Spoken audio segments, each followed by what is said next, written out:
Hello, everybody, and welcome to the penultimate day of SteelMint Engage 4.0 webinar series. We have already covered a gamut of areas that include ferrous scrap, iron ore, ferroalloys, and a few select globally relevant markets. But a lot more is on the cards. Today, we will discuss two non-ferrous metals, copper and nickel. I'm Madhumita Mukherjee, editor, Steel Mint, and I have with me my colleague Jayaprakash to co-host this webinar with me. Thank you, Madhumita ma'am, for introduction. I'm Jayaprakash Sahu. I'm looking after scrap and recycling market along with the copper market in India. Also, we are tracking the global market. We are having our team is doing assessments for copper scraps and also for semi-finished and finished materials. Our eminent guest who is going to speak on the session is about to join at 12:40. So before joining him, let's have a quick look into how is the global market and also the basic facts about the copper industry to have an overview. Just let me present my screen. Just a second, before you make your presentation, JP, I also want to thank the Indian Steel Association for extending support to Steel Mint Engage 4.0. And I also want to remind our audience to put in their questions in the chat box so we can take them up during the course of the session. Over to you, JP, to make your presentation on the global and Indian copper industry. Thank you, ma'am. I hope this PPT is visible to you all. So first of all, copper is a very interesting metal, and it is one of the oldest metal which we discovered for our practical uses. So historically, copper has been part of our human civilization.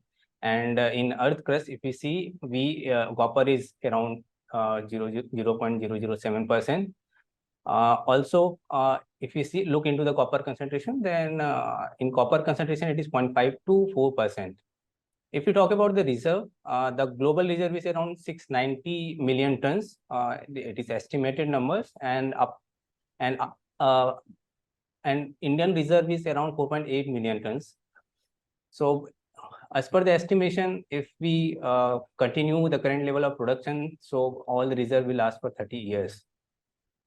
Second most interesting fact is that 80% of copper production is from the open pit mines, and Chile and Peru, these are the two countries who is having major chunk of this production.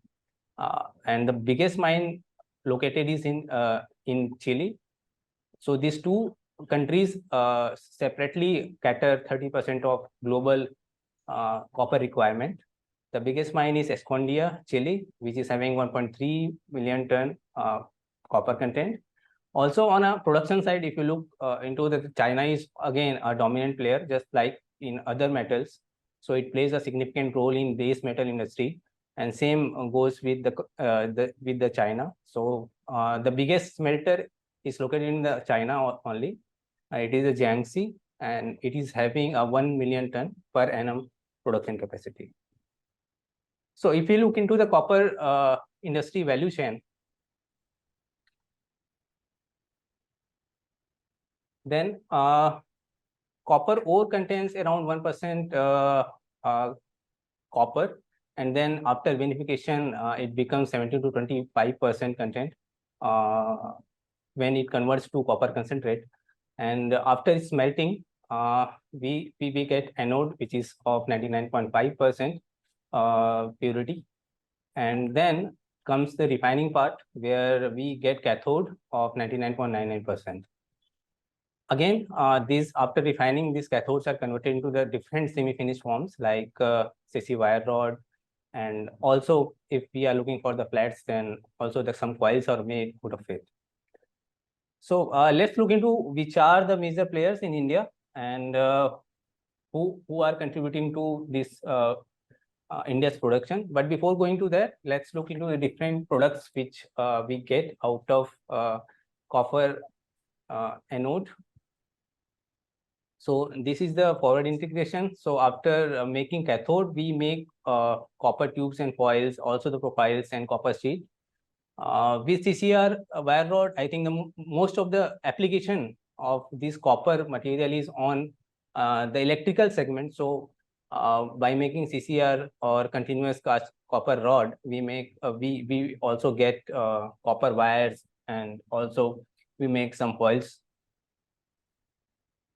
So if we look into the different uses, especially of copper coil and seats, so it is mainly into the cable industry, also on the automobiles, which is mostly used in radiators. Also, some application goes to the transformers and heat exchangers.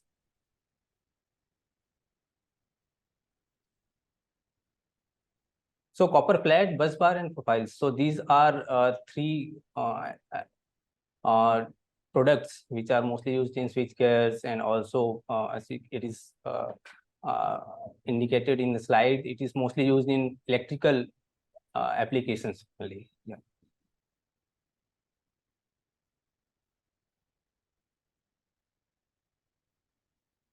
Yeah. So again, which we were discussing is what is the world scenario. So if you look into the numbers, so in 2021, the mine production was 21.2 million tons, and the refined production was 28.8 million tons. Consumption was 25.2 million tons overall. So there is a big chunk is also from the refined recycled copper, which because we can recycle, we can 100% recycle the copper. We can recycle 100% to any copper content present. And again, the Chile is the largest reserve of copper. So it is alone accounting 22%. When we club it with the Peru also, I think it accounts more than 40 to 45%. So Chile is the largest producer, and in terms of production, it accounts 30% of total production. And again, means if we talk about the refined copper separately, then China plays a major role, and it has, I think, 34% of copper production, world production. Also, it is also the biggest consumer. That's why it plays a big role in deciding the copper prices, and also add value to the copper supply chain.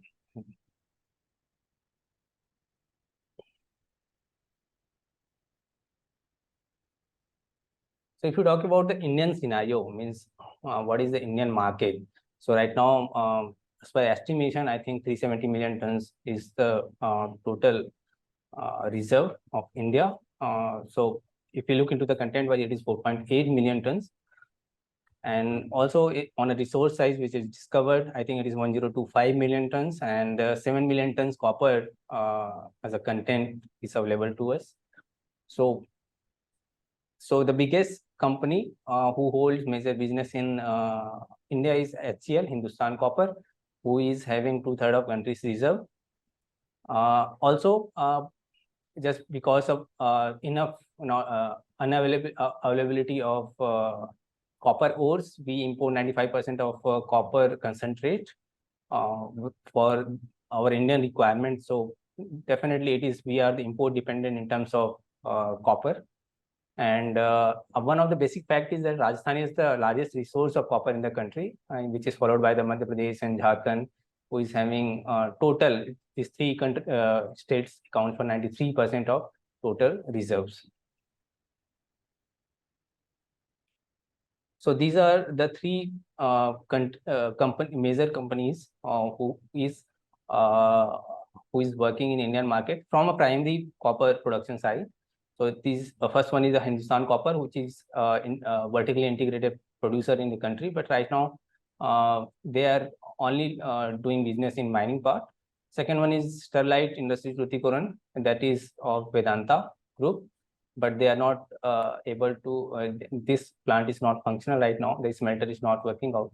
But still, Vedanta is producing copper by refining from their Silvassa plant. Third one is the Hindalco Industries, which is located in Dahej in Gujarat. So these are the two shore-based plants. So they are dependent in for raw material supply. They are dependent on the copper import, the copper concentrate import. So these are the numbers for the import and export and the consumption numbers for refined copper here in India. So if we can say India consumes around 6 to 7 million tons of copper every year, and mostly it is imported. Also, we export a little in a smaller amount, especially the alloys, and imported size 1/3 of the domestic market share. So it is a big chunk for which we are still dependent. So definitely there is a scope for Indian manufacturers also that we can produce copper in-house and we can reduce our dependency.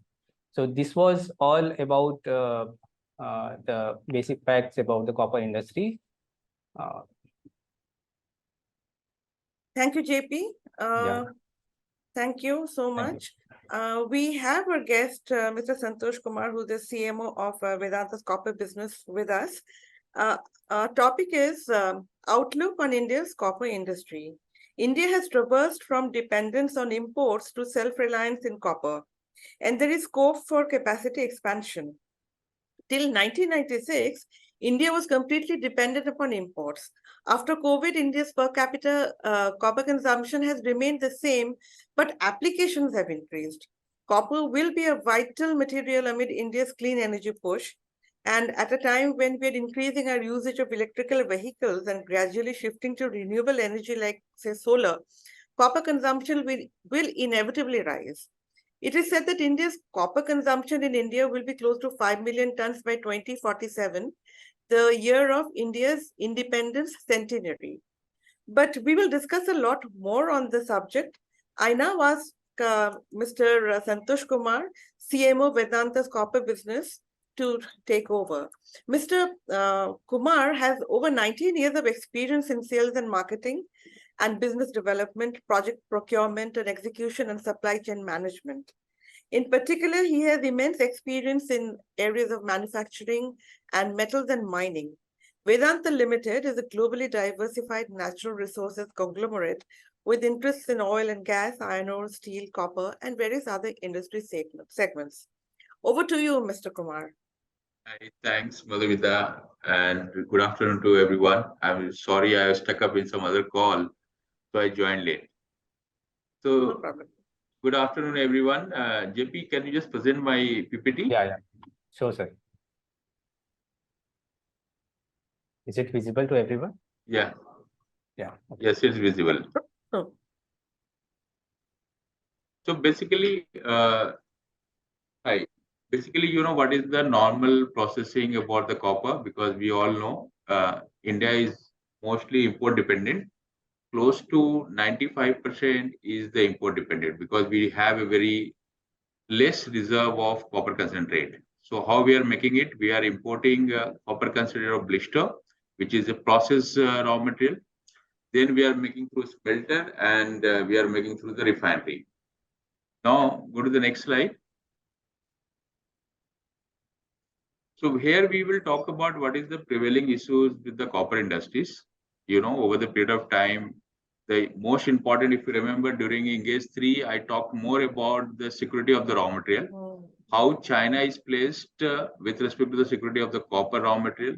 They acquired a mine globally, even they are exploring the mine in Mongolia and Afghanistan. And secondly, we can see it because everywhere we are talking about the Atmanirbhar Bharat. So we also see that, you know, we are not talking about the primary or refined copper. We will also see that how the downstream product import happening in India due to the FTA. What are the impact we are having due to the FTAs? Third is the, you know, lack of circular economy, because we all talk about the carbon emission and carbon footprint, and where we land as compared to the global benchmark. So today scenarios, we always talk about, one is the global scenario, one is the China, because we are equally populated than China. China is having 1.4 billion of population. We do have 1.4 billion. But when we talk about the industrial commodity consumption, they contribute close to 50%. Whatever commodity you can take, like in copper, they are globally consumption is close to 25 million. So 13 to 14 million is consumed by China itself. And per capita of copper consumption in China is 8 kg, 8.5 kg, whereas in India, we are still struggling at 700 grams. So that means there is a lot of opportunity in India. And we also seen that a lot of projects is undercoming, and there is a lot of application development is happening in India. Go to the next slide, JP. So now this is, I just want to tell you, like this commodity, basic commodities plays a vital role with the country's GDP. If you see that, the way GDP is growing, our copper consumption is also growing. So like we can see, like after COVID, GDP is increased in 2021. But whereas you can see that copper consumption and application of the copper is increasing. Even with the election schedule next year, we will see there is a lot of projects they have to complete it. So the demand for copper is also, we are seeing that will be high during this year. JP, go to the next slide. So what is the important point what we are discussing here? So if you see in last 20 years, we are taking the trend, whatever the mine production, if you see that, by 2030, we are saying that the mine production will be close to 30 million, whereas the consumption will be more than 31 million. So there will be always a deficit. And if we will go for the new mining capability, it will take close to 10 years to develop the mine. So the resources are depleting. With coming lot of application in pipeline, so we can see that there is a need of more copper metal is requirement. If you see the from 2011 till 2021, there is always a gap of 3 million, 2.5 to 3 million ton, but the gap is widening in 2030. Even in India today, the consumption is close to 1.3 million ton combined together, primary as well as secondary, whereas we are anticipating it will go to the 2 million ton by 2030. Now, what is happening? Last Engage 3, we discussed about how China plays their mining strategy. Now, the other countries is also following China. So DRC, who is carrying a lot of copper concentrate reserves, they are also saying that, you have to take the export license. So like, in Europe also, if you are importing scrap, they need to have a license. The auditor will go and visit and do the compliance check. Similarly, Indonesia is also inviting for the investment. So they are no more interested to sell the raw materials. They are interested more to sell the value-added product. Now this, we've seen that, close to 6% of only we are having reserves in India, which is with the HCl, which you covered, JP, whereas remaining is all import dependent. And what is the copper concentrate requirement? If you see that today we need close to 1 million ton, which by 2030, it will be close to 5 million ton. And by 2047, when we talk about that our consumption will be close to 5 million ton, we require close to 12 million ton of the concentrate.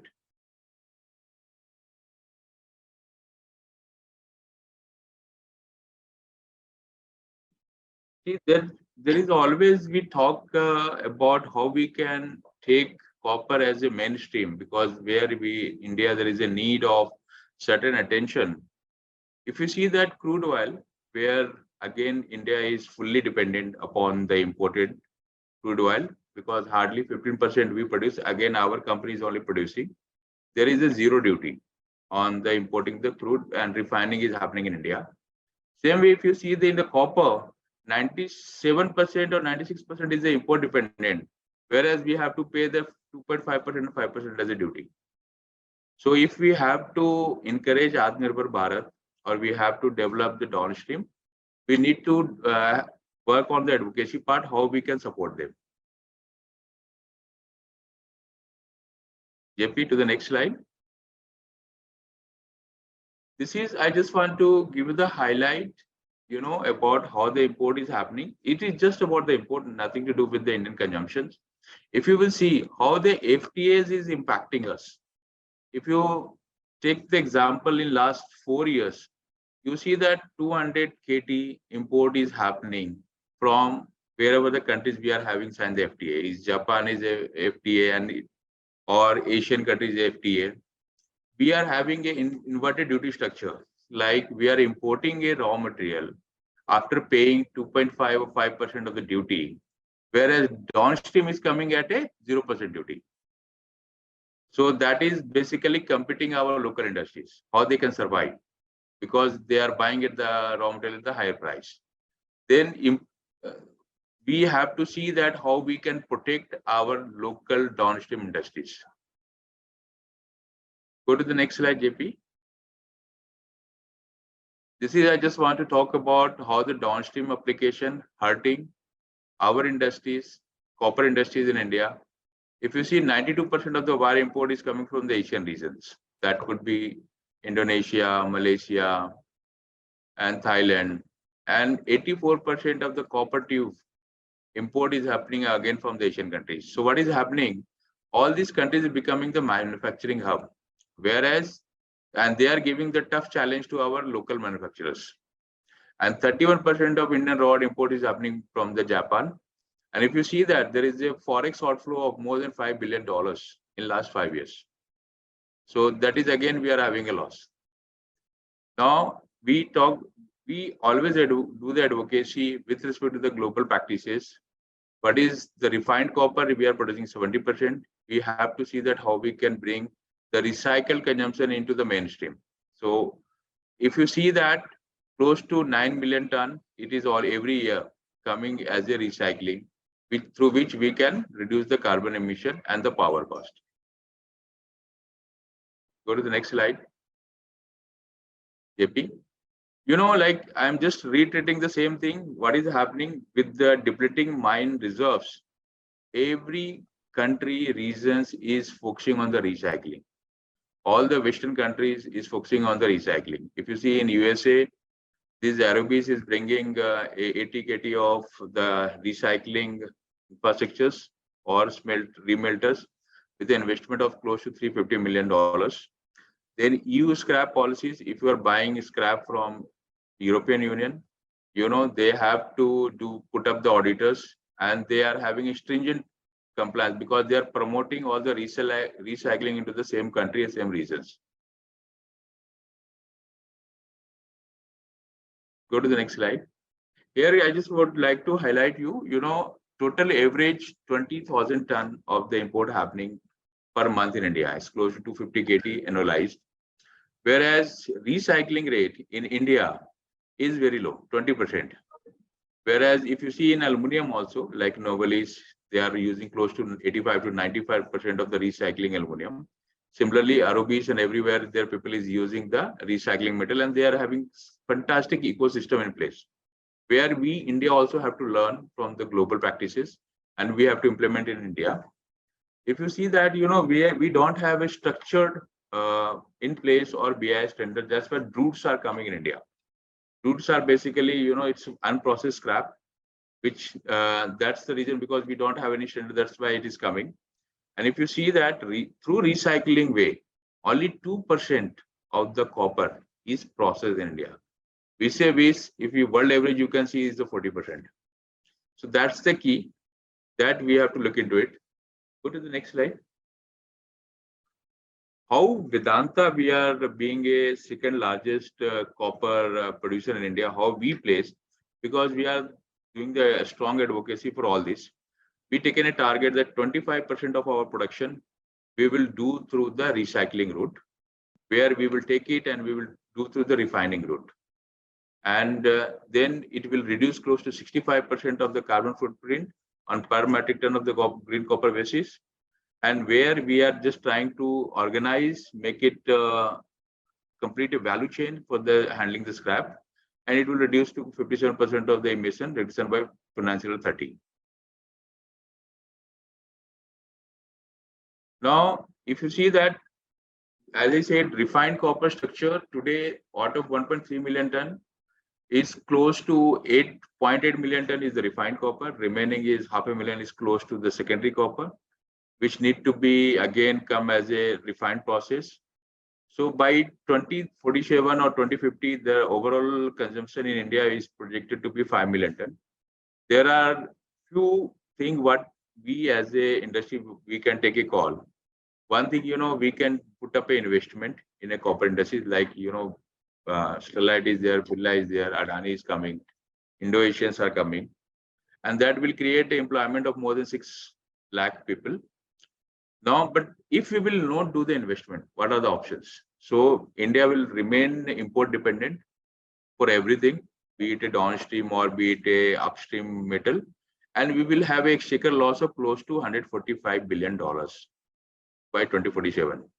So we have to think today to achieve what it is going to be impacted us in the future. So what is our vision? So if you see that what is our vision considering the Swarnim Kal of India 2047, we can say is the topmost priority is the raw material security. Go to the next slide, JP. So what is the raw material security? We have to, reduce the MFN. We have to bring the zero duty for the raw materials so that we can compete. We can support our downstream industries so that they can compete with the imported one through the FTA countries. Then we have to increase the smelter capacity so that we can reduce the dependency on the import.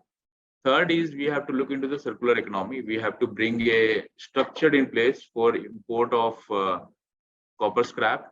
Whatever weight is coming, we have to ensure that below 94 or 92 or 90%, it's not allowed. And there need to be some minor metal like the European people is having rich registration. So that's all about the copper industries, about India.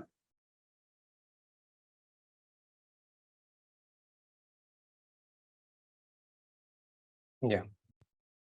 Thank you, Mr. Kumar. Thank you so much. It was a very, very informative presentation. You touched upon various issues, like how copper consumption is correlated to GDP growth, then the very old issue of raw material security, rising imports and forex outflow, FTAs and the inverted duty structure threatening local downstream industries, and how India needs to promote mining as countries are blocking scrap exports, and that there should be an emphasis on recycling.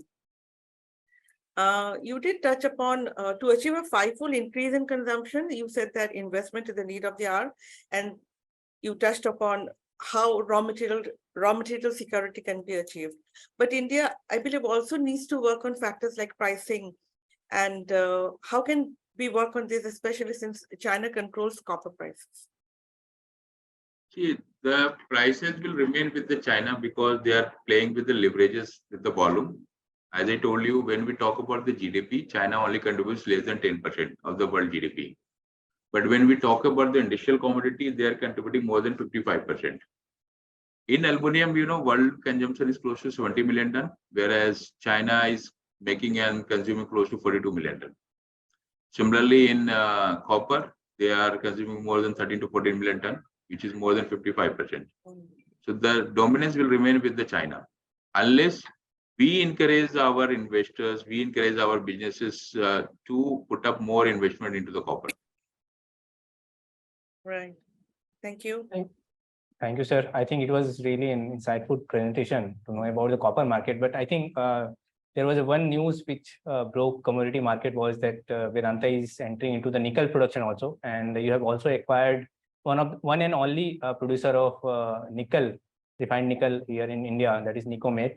So what are your plans, sir? Basically, if I just rephrase for our audience that nickel is basically used in two industries. One is for the stainless steel, that majority of nickel goes to, I think 60 to 70% goes to the stainless only. And then there is a new segment which is coming, that is to the battery segment, the EV vehicles or e-vehicles. So what are your plans? Which segment you are targeting? And are you, since one of the major supplier of nickel globally is Indonesia, which is very near to us also. So we wanted more about this business. So let me tell you about the nickel business, JP. We acquired this company last year. Currently, our capacity is close to 6,000 ton annualized. There need to be some retrofit need to be done, which we will take it to the 16,000 ton. So that is our plan. There is a few product range what we are producing at this moment of the time. One is definitely the nickel cathode, and we all know where nickel cathode can be used. It could be used into the stainless steel. It could be used in electroplating. It could be used as a chemicals also.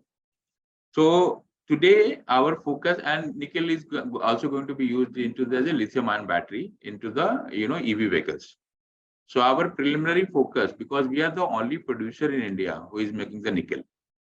So we are targeting first the electroplating industries, because one thing is the main industry plate, we are selling it to the various parties, to the stainless steel consumers.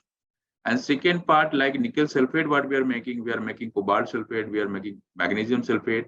So we are also transiting from commodity to the product. So whatever the product we are making, we are selling to the different application. It could be a ceramic industries, it could be electroplating industries, and it could be the battery manufacturers. So I think one question begs to be asked, and that is, what has been the impact of the Russia-Ukraine war on the copper industry, especially in terms of trade flows, demand, prices, etc.? See, there was a small impact into the copper industry. The reason why, because all the trade is happening between Russia and China, because Russian metal are coming to the Gulf, which has been replaced by the other sources. That was the only impact. And second impact was the premium is increased because the power cost is increased. So if you see previously, the conversion cost between from cathode to the rod was close to $150 to $170, which is increased to $250 to $280. So which is impacted into the overall premium because the LME is anyway back-to-back hedged. And we see that there is a lot of volatility in last couple of years. There could be multiple reasons because we are living into a lot of uncertainties. Like tomorrow, it may happen that some other news can come from the other parts of the world, maybe China and Taiwan. We will see there is a impact on the prices. Like the repo rate has been increased, there is an impact on the prices. So who is supplying to China now if Russia's supply has been restricted? China is already having a lot of consumptions because they're self-sufficient, but Russia is doing close to $5 to $6 billion trade now with the China. So all these metals start flowing towards China. Yeah, so I was following your PPT about I think it was mostly concentrated on the recycling market, and you are very bullish towards making green copper or what we can say the copper content originating from the scrap route. So if I say, if we look into the stats, sir, I think 0.3 or 0.3 million tons, which is what we import the copper content this on scrap side, but also we do import anodes. So that is also close to 0.2 million tons. So isn't it a good idea that we should import anode in place of scrap, because it will again take reprocessing? So how do you see it on a value side? What I'm saying, anode or scrap is almost the same thing. It is the copper content with the impurities. So we are importing anode, we will import or use scrap, we will put up into the refineries. The whole point is, copper is an infinity metal. There is no any loss of the properties, even you can remelt multiple times. So that's why we have to encourage whatever the import is coming, be it a anode or be it a scrap, that need to go through the refining process. Yes. So, sir, I think we have some interesting questions from our audience side also, and they are mostly about the copper concentrate. So, I think right now, we are not importing copper concentrate because the smelter is not functioning right now. But still, he's asking that what will be the trend of copper concentrate import to India from African countries. Do you have any info about this? Sorry, JP, what you said? Copper concentrate from the African countries. From African countries, yeah. See, at this moment of the time, it is not happening because there is already a duty structure in place. But if the reserves will be there, requirement will be there, when we will start, Adani will start, definitely we have to look into the copper concentrate, not only from Africa, it could be from Indonesia, it could be from the Australia, apart from South American market. Okay. So he's also interested to know what are the roles of copper and related material in semiconductor industry or sector. See, the copper is always known for the conductivity. So even in semiconductor chips and all, there is a use of copper. Okay. What do you, ma'am? So you mentioned that scrap exports will be declining by 72% from 2021. So Where can India ideally look for assets overseas for ensuring raw material security? And how difficult would it be to own a mine overseas, considering that everybody is looking to secure their raw material? You know that there we need to work very closely with the government. Like Chinese government is very closely closely work with the smelters and the business houses to secure the mines. And you know, this is a lot of policy related matters. If you want to secure the mines in Congo, is the two delegates have to see that how we can take the leverage of both the countries and their positions. So without support of the government, it is not possible. Like the China did, China whatever did they, with the support of the government only. One specific question related to the refining side, sir. What is the standard TCRC currently being maintained at Vedanta, and how does it maintain the most suitable one despite high volatile LME? I think this is one of the most relevant question right now on a pricing part. See, TCRC currently we are not buying because we are not using concentrate, and anyway pricing is something which is confidential in our part. Still, sir, any idea means what may be the approximate levels? See, currently it is happening in between $100 $120. Okay. Yeah.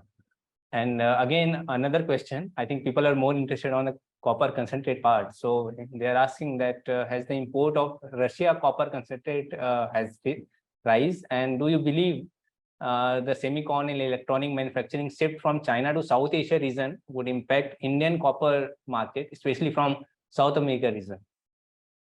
It's a long question, but we can see. No, I tell you, see, JP, there is a tremendous potential in India.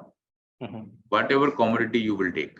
So there is no any potential threat to India. Whatever we will produce, we are going to remain a import dependent. Like, you know, there is a 1 billion ton capacity of steel in China. How much we are having? 100, 120 million ton. Aluminium, they are having 70 million ton. These are the base commodities. Aluminium, they are having 42 million. We are having 4 million. So we are just 10%. And we just started what China started in mid-90s. So we are investing a lot into the infrastructure product, smart city, construction, transmission line, rural electrification, railways. And everywhere there is a use of all these metals-based commodities, semiconductors. So, you know, like whatever the production will happen in India, that will be well consumed. Only thing is that we have to support the, you know, domestic players with respect to when we are talking about the Atmanirbhar Bharat, we have to give them the flexibility. Like, you know, we are paying a duty for importing the raw material. And where people is selling the finished product in India at zero duty. Yeah, it is very interesting to know, especially from the FTA side, which one fact you shown that those people are getting at 0%, but we are paying some duties in terms of scrap import and also on a concentrate part. But still, I have one question on a premium side also, means what is the premium realized at cathode and also on copper wire rod, sir? Means what is your outlook? Means for Indian market or global market? Or Indian market, yeah. See, we can see the global also. See, the global market, you know, for every reason there, the premiums are very different. If you see that for US market, the premiums are very 1,000 plus, 1,300, 1,400 dollar per ton.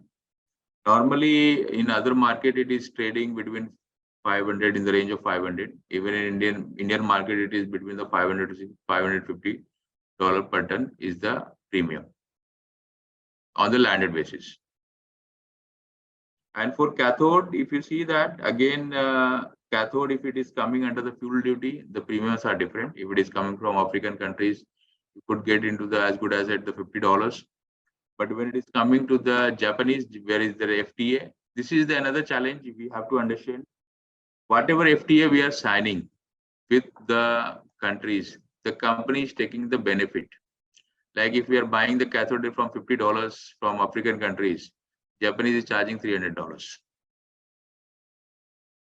And for them, they don't have to pay any duty for importing copper concentrate, anode, and anything.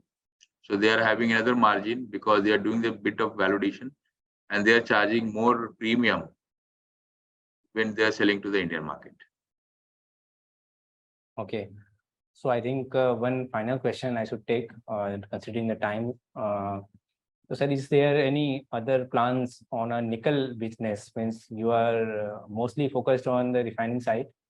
And is there any plans to ramp it up by nickel or nickel pig iron side? Or will you more focus on the refined nickel side only? Are you also entering in the ferronickel or nickel pig iron segment? No, our plant is focused only onto the nickel and nickel product range. We are not entering into the nickel pig iron or ferronickel because we are already having ferrochrome, that is the FECOR. In our nickel business, our focus is only to produce the cathode, nickel cathode, and nickel-based chemicals like nickel sulfate, which is going to be used into the battery industries. As I told you, like we are having a current capacity of 6,000 ton. Yes, monthly is close to 500 ton in nickel terms, which will be increased to 16,000 ton, and others project feasibility is already going on. We are also assessing that, the raw material securities, because important for any smelter at this moment of the time is the raw material securities. If you are not able to get the consistent raw material security, you are not able to build up the capacities. So definitely Vedanta is known for enhancing the capacity. If you see that Balco we acquired when the capacity was 100,000 ton, today we are having capacity of 600,000 ton. Similarly, zinc, when we acquired, it was 100,000 ton. Today we are having 1 million ton. So 1,000 ton, we are having the capacity. So definitely in nickel also, that is in discussion. The activity is in under pipeline. Yeah, over to you, Madhavita ma'am. Okay, we've reached the end of the session and we have to call curtains now. It was indeed a very, very interesting and engaging one, Mr. Kumar. And we hope our viewers feel the same way too. A very warm thank you, Mr. Santosh Kumar, CMO Vedanta Copper Business, for sharing his views with us. Thank you to my colleague Jai Prakash, who joined in from Raipur and co-moderated the session with me.